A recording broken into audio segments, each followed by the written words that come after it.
आपली संस्कृती, आपले संस्कार सदा राहू दे आपल्या सोबत. भारताच्या महान ग्रंथांचे आणि काव्यांचे संपूर्ण संकलन. सबस्क्राईब करा तिलक. माते, मला पण त्या परम दिव्य बाळाचं दर्शन घडवून दे. क्षमा करावी बाबा, आत्ताच आंघोळ घातलीये त्याला, त्यामुळे मी त्याला बाहेर नाही आणू शकत. थंड हवा लागेल त्याला. माते, हवेचं वाहणं न वाहणं ज्याच्या इच्छेवर अवलंबून आहे, त्याच्यासाठी व्यर्थ शंका नको करूस. त्याला एकदाच माझ्या जवळ घेऊन ये. त्याच्या दर्शनाची आस घेऊनच तर मी तुझ्या दारासमोर आलोय. नाही योगी बाबा, मी त्याला बाहेर नाही आणू शकत. त्यामुळे तुम्ही ही भिक्षा ग्रहण करा आणि मला क्षमा करा. हे हिरे मोती, हे दगडाचे तुकडे माझ्या काय कामाचे? मला यांचा लोभ नाही.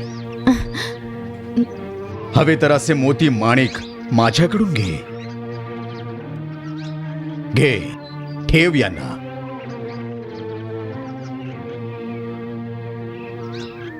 काकी, हा कोणी खरा साधू नाहीये, कुणीतरी मायावी आहे.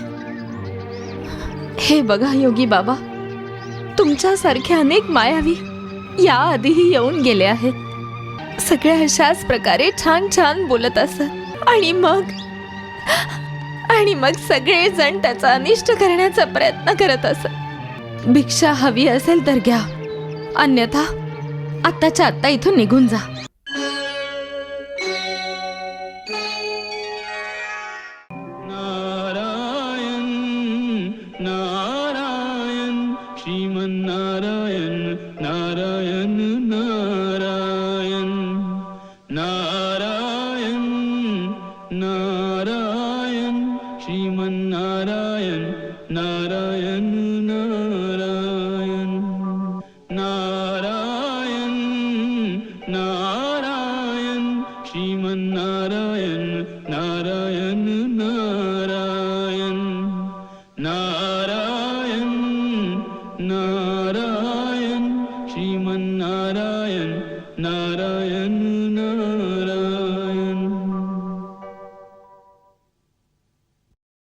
त्रिलोकीनाथांच्या चरणी ब्रह्मपुत्र नारदाचा प्रणाम.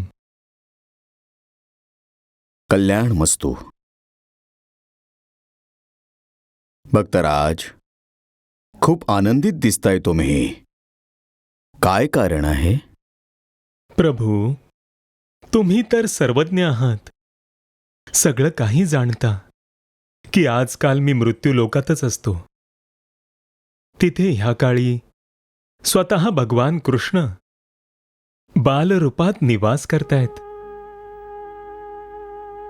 आणि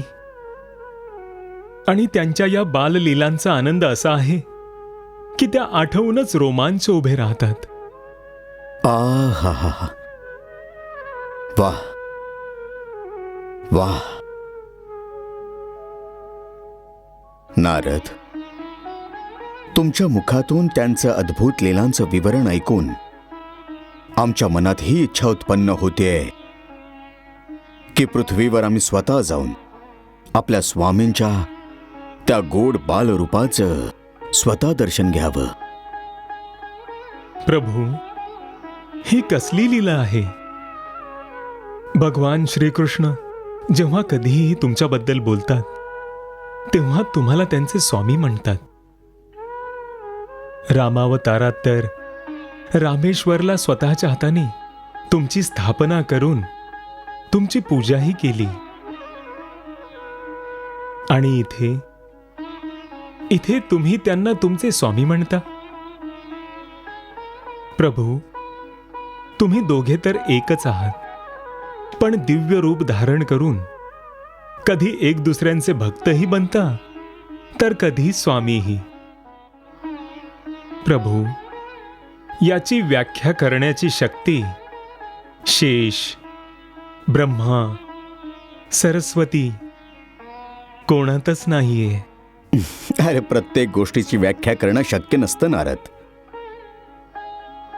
प्रत्येक कल्पात जेव्हा जेव्हा ते अवतार धारण करतात तेव्हा आम्ही त्यांच्या बालरूपाचं दर्शन करायला अवश्य जातो, कारण त्या रूपात त्यांचं दर्शन बाकी कधीच होऊ शकत नाही.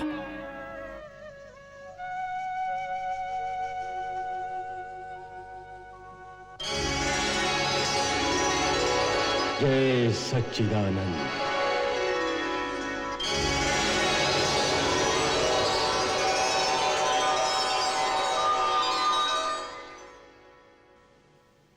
देवी योगमाया,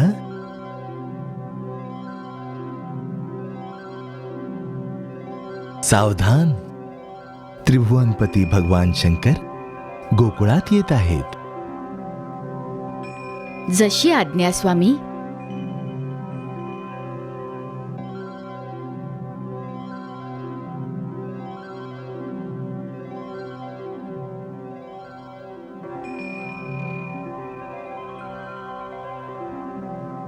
अलख निरंजन. बाळा,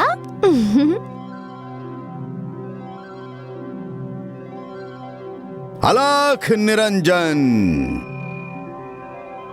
इथे तर कोणीच दिसत नाहीये. अलख निरंजन. बाबा, कुणाला बोलवताय? गृहस्वामिनीला माई. भिक्षा हवी आहे? हो माते.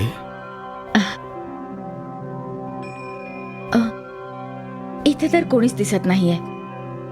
या आमच्या घरी, तिथे तुम्हाला भिक्षा मिळेल.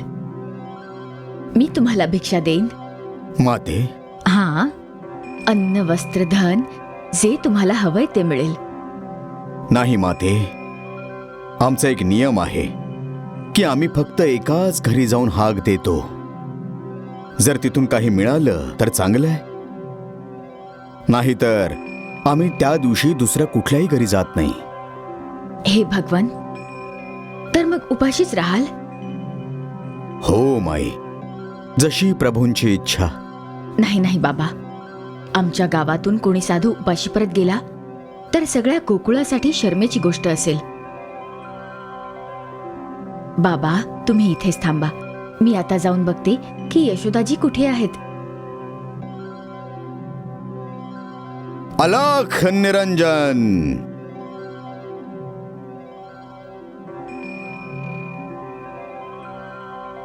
प्रभू, दर्शन घेतल्याशिवाय तर मी जाणारच नाही.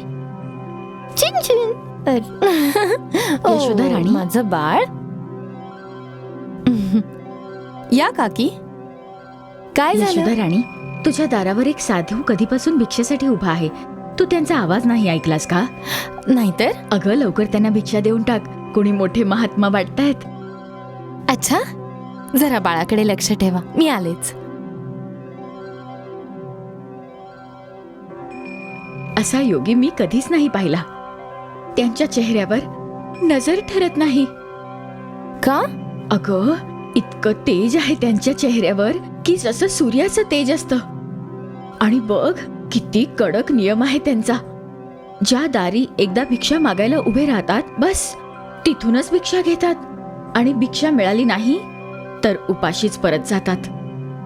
काकी, पीठ, तांदूळ, डाळ, गुळतूप हे सगळं घेतलंय. 2-4 दिवसांसाठी पुरेसं होईल. चला. अगं, दक्षिणेस थोडं धनही घे. खूप दिव्य मूर्ती आहे. त्यांना प्रसन्न कर, आशीर्वाद मिळतील.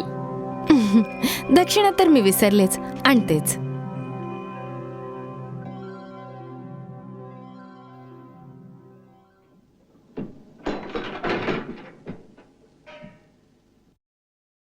खूप दिव्य आत्मा आहे ना. हे घे, या सुंदर मोत्यांची माळच देते.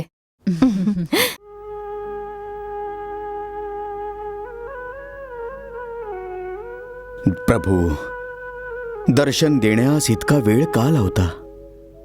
धन्य झालो जे तुम्ही स्वतः आपल्या सेवकाच्या घरी आलात. सेवकाचा प्रमाण स्वीकार करावा. कोण सेवक आहे, कोण प्रभू, हे ठरवण्याची वेळ नाहीये आता. तुम्ही तर मला तुमचा परम भक्त समजून तुमच्या बालरूपाचं दर्शन घडवा इतकंच.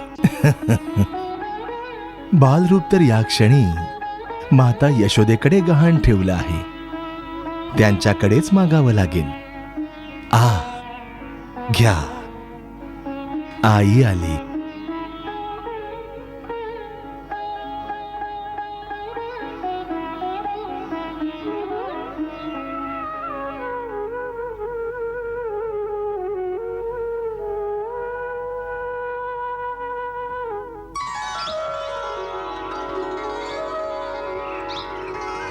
विलंबासाठी क्षमा करावी भगवन. मी माझ्या बाळाला न्हाऊ माखू घालत होते. धन्य आहेस तू, जिला अशा दिव्य बालकाच्या सेवेचं सद्भाग्य लाभलेलं आहे. माते, मला पण त्या परम दिव्य बाळाचं दर्शन घडवून दे. क्षमा करावी बाबा. आत्ताच आंघोळ घातलीये त्याला, त्यामुळे मी त्याला बाहेर नाही आणू शकत. थंड हवा लागेल त्याला. माते, हवेचं वाहणं न वाहणं ज्याच्या इच्छेवर अवलंबून आहे, त्याच्यासाठी व्यर्थ शंका नको करूस. त्याला एकदाच माझ्याजवळ घेऊन ये. त्याच्या दर्शनाची आस घेऊनच तर मी तुझ्या दारासमोर आलोय. नाही योगी बाबा, मी त्याला बाहेर नाही आणू शकत. त्यामुळे तुम्ही ही भिक्षा ग्रहण करा आणि मला क्षमा करा.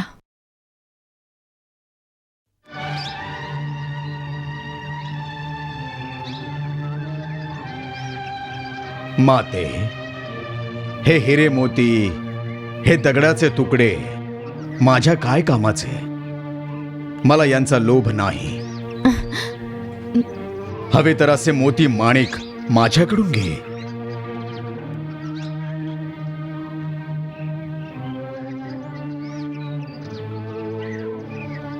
घे, ठेव यांना.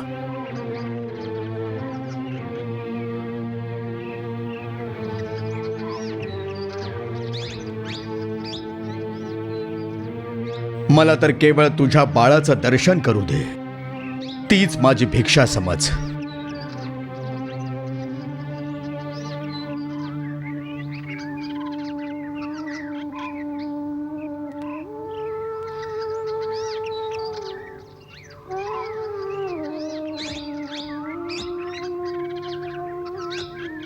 काकी, हा कोणी खरा साधू नाहीये, कुणीतरी मायावी आहे.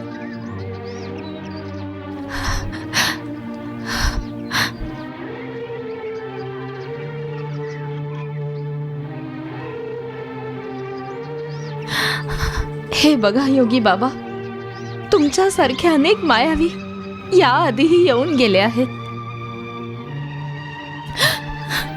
सगळे अशाच प्रकारे छान छान बोलत असत की तुझं बाळ तर खूप दिव्य बालक आहे, त्याचं दर्शन करवून दे, आमच्या मांडीवर दे.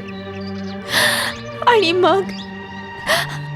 मग सगळे जण त्याचा अनिष्ट करण्याचा प्रयत्न करत असत.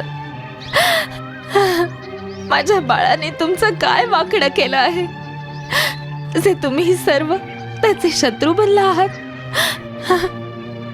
भिक्षा हवी असेल तर घ्या, अन्यथा आत्ताच्या आत्ता इथून निघून जा. मी माझ्या बाळाला बाहेर आणणार नाही. माते, अशी कठोर नको होऊस ग. मी खूप लांबून कैलास पर्वतावरून आलोय. कैलासात होतात? मग तिथेच भगवान शंकरांचं साक्षात दर्शन घेतलं असतं. इथे काय काम आहे? अगं आई, भगवानांचं साक्षात दर्शन करणं तर काहीच कठीण काम नाहीये, परंतु त्यांच्या बालरूपाचं दर्शन मिळणं अतिशय दुर्लभ आहे. त्याच लालसेने मी तुझ्या दाराशी आलेलो आहे. कित्येक युगांनंतरच असं दर्शन मिळतं. नाही नाही, क्षमा करावी, मी त्याला बाहेर आणू शकत नाही. माझ्या पतींची आज्ञा आहे की कुणीही अनोळखी व्यक्ती समोर आपल्या बाळाला आणू नकोस म्हणून.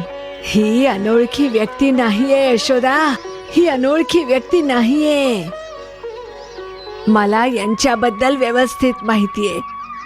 मी म्हटलं होतं ना की गोकुळात येण्यापूर्वी मी काशीमध्ये राहत होते. तिथेच यांचं दर्शन झालं होतं. हो, हे खरोखरच परमदिव्य शक्ती आहेत, शक्तिपती आहेत, शक्तिपती आहेत, हो शक्तिपती आहेत, शक्तिपती आहेत, हे प्रभू शक्तिपती आहेत, शक्तिपती आहेत.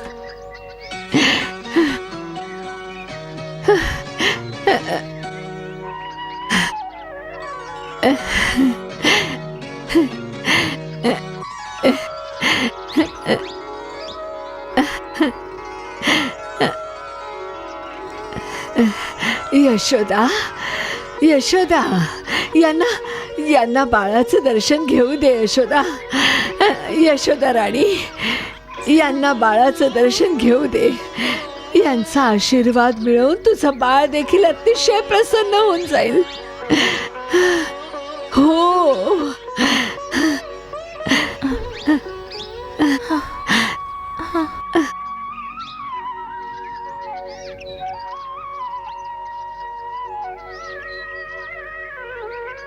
पुरणमाशी आत्या, तू खरं बोलतेस ना? तू यांना ओळखतेस? हो यशोदा, अगदी चांगल्या प्रकारे ओळखते.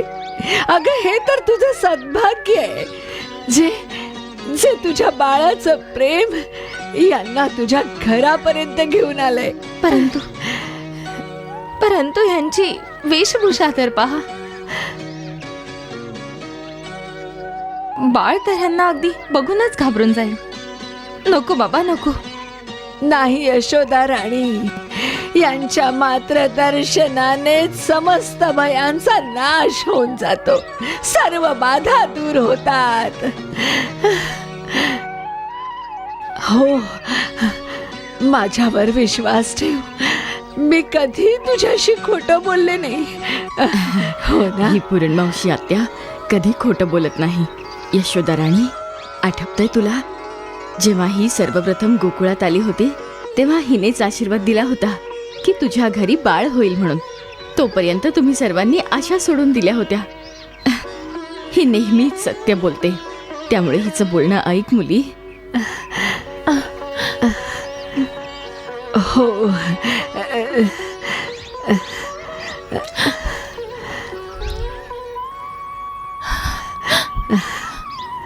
जा मुली, जा, बाळाला घेऊन ये. पण मी बाळाला ह्यांच्या हातात देणार नाही. ठीक आहे, बाळाला तर घेऊन ये, हे दुरूनच आशीर्वाद देतील. जा जा जा जा, जा बाळा, जा जा यशोदा.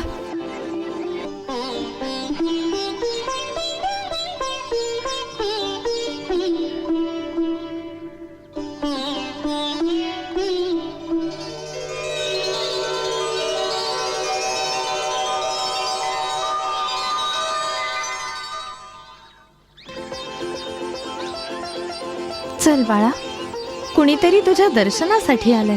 चल.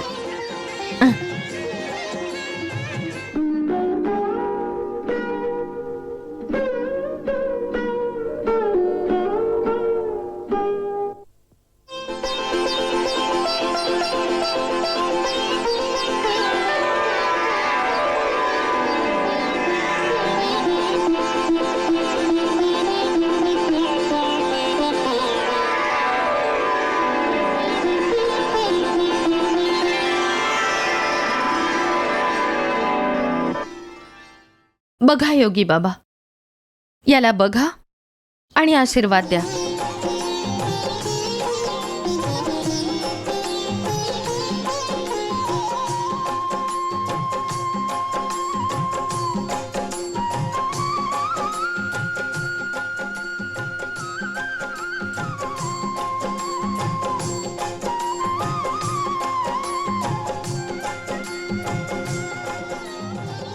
माते, आज्ञा असेल तर एकदा यांच्या चरणावर माझं मस्तक ठेवू का? नाही नाही, मी याला स्पर्श सुद्धा करू देणार नाही. आधी तुमच्या चरणांची धूळ तर द्या.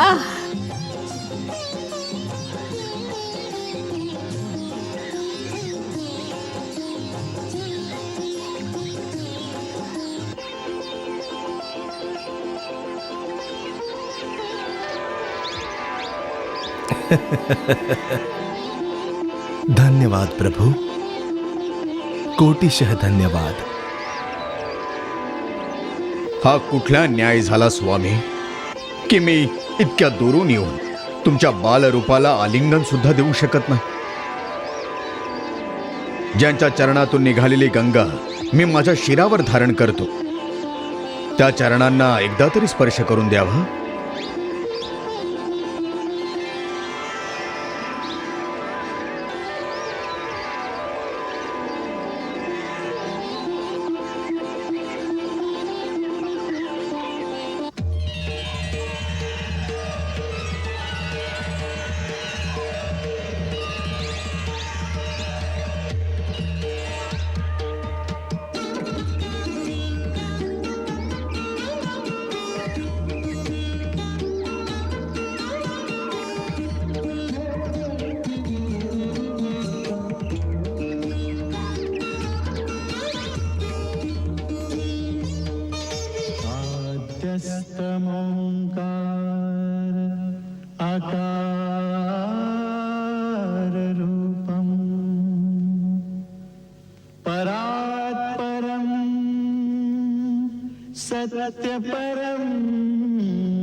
दीर्घायुषी होवो तुझं बाळ माते, दीर्घायुषी होवो. आणि अशा प्रकारे श्रीकृष्णाच्या बालरूपाने आणि त्याच्या दर्शनाने तृप्त झालेले शिवशंकर तेथून भिक्षा न घेताच निघाले. पण जाता जाता त्यांनी बाळासाठी दीर्घायुषी होवो असा आशीर्वाद सुद्धा दिला.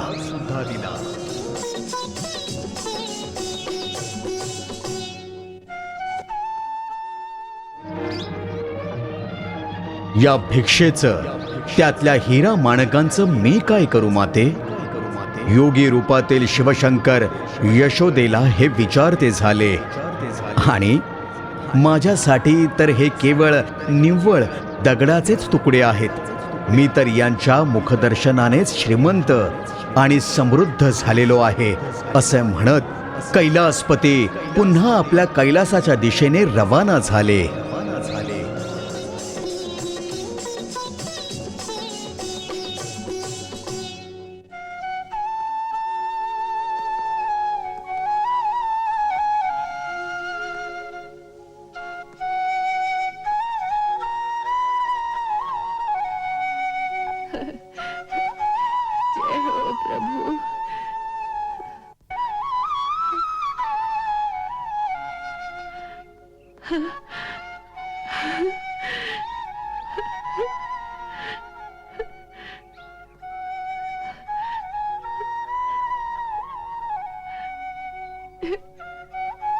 जय हो प्रभु, तुमची लीला अपरंपार है. जय हो प्रभु.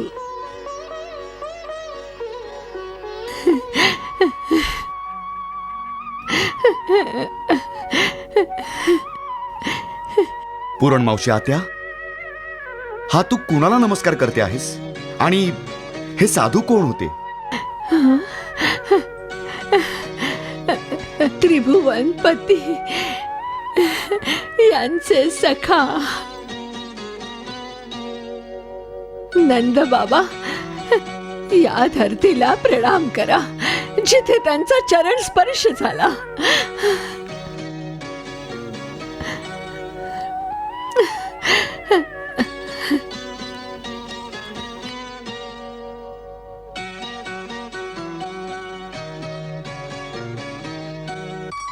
हे तर नक्कीच कुणीतरी देवता समान होते. तू कोण आहेस रे? तुला भेटायला कधी राक्षस येतात, कधी देवता. सांग ना, तू कोण आहेस?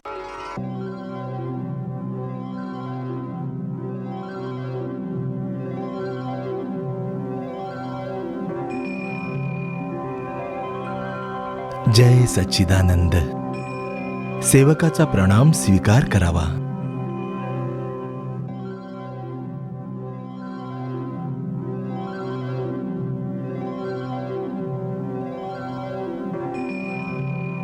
अशी विनम्रता? आज काय घडलंय नाथ? भगवान शिव माझ्यामुळे अनवाणी धरतीवर गेले मला भेटण्यासाठी. हे असं ऋण आहे राधे, जे मी कधीही फेडू शकत नाही. कारण धरतीवर त्यांच्या बालरूपात कधीच जन्म होत नाही. त्यामुळे शास्त्र सांगतं, जेव्हा ऋण फेडलं जाऊ शकत नाही तेव्हा इतकंच करावं की हात जोडून प्रणाम करावा. त्याचं ऋण फेडलं जातं. आणि या नमस्काराने जे नवीन ऋण तुम्ही आमच्यावर चढवलं आहे त्याची परतफेड कधी करावी? हा हिशोब ठेवणं तर तुमचंच काम आहे प्रभू.